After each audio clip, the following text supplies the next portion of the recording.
Assalamualaikum warahmatullahi wabarakatuh.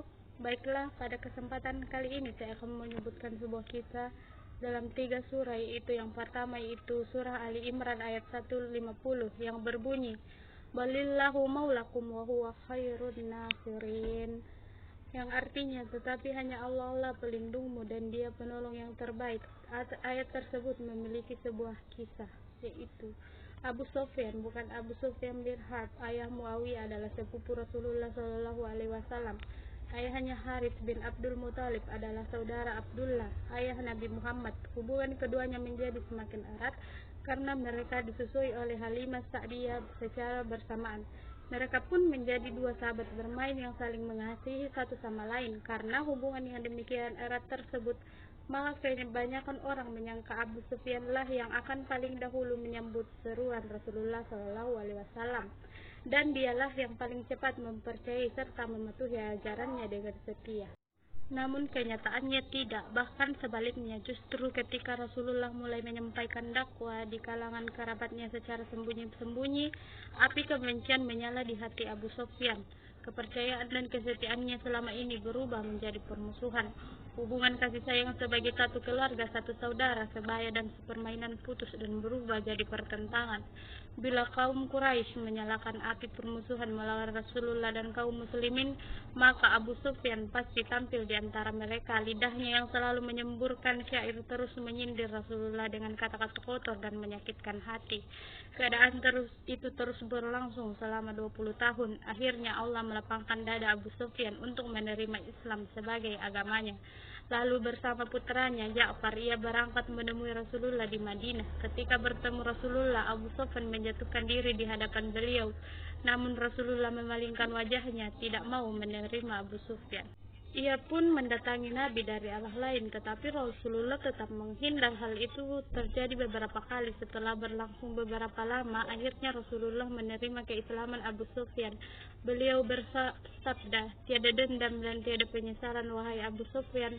Wahai Rasulullah, ajarkanlah kepada saudara sepupumu ini cara berwudu dan sholat, pinta Abu Sufyan. Demikianlah akhirnya Abu Sufyan memeluk agama Islam dan menjadi pelindung utama Rasulullah Shallallahu Alaihi Wasallam. Surah yang kedua yaitu surah Ar-Ra'd ayat 28 yang berbunyi, Allazina amanu wa tatma'innu qulubuhum bi dzikrillah, ala bi dzikrillahi tatma'innu qulub, yang artinya yaitu orang-orang yang beriman dan hati mereka menjadi tentram dengan mengingat Allah. Ingatlah, hanya dengan mengingat Allah hati menjadi tentram. Dalam surah tersebut menekankan ajaran Allah Subhanahu wa Ta'ala kepada umatnya mengenai hukum sebab dan akibat. Allah tidak akan pilih kasih dalam menetapkan hukum kepada ciptaannya. Balasan atau hukuman merupakan konsekuensi dari ketaatan dan keingkaran terhadap hukum Allah. Surat ini juga membahas tentang tauhid, peran seorang nabi, balasan serta bantahan terhadap berbagai pendapat orang-orang musyrik yang sesat, dan bagaimana orang-orang yang beriman akan menerima balasan luar biasa dari Allah Subhanahu wa Ta'ala. Surah yang ketiga yaitu surah Ali Imran ayat 129 yang berbunyi, fa in tawallaw faqul hasbiyallahu la ilaha illa huwa alaihi tawakkaltu wa huwa rabbul arsyil azim, yang artinya, maka jika mereka berpaling dari keimanan, maka katakanlah, Muhammad, cukuplah Allah bagiku, tidak ada Tuhan selain Dia, hanya kepadanya aku bertawakal, dan Dia adalah Tuhan yang memiliki arsy singgasana yang agung. Turunnya surah At-Taubah merupakan hikmah dari perang Tabuk, perang terakhir Rasulullah Shallallahu Alaihi Wasallam sebelum beliau wafat. Isi paling tersohor dalam surah At-Taubah ini berkenan dengan taubatnya 3 orang yang tidak ikut dalam perang ini. Padahal dalam sejarah perperangan mereka selalu mengikuti perang melawan musuh-musuh Allah Subhanahu wa Ta'ala.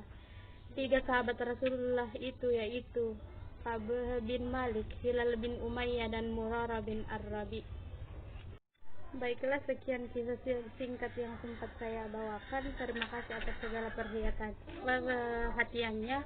Assalamualaikum warahmatullahi wabarakatuh.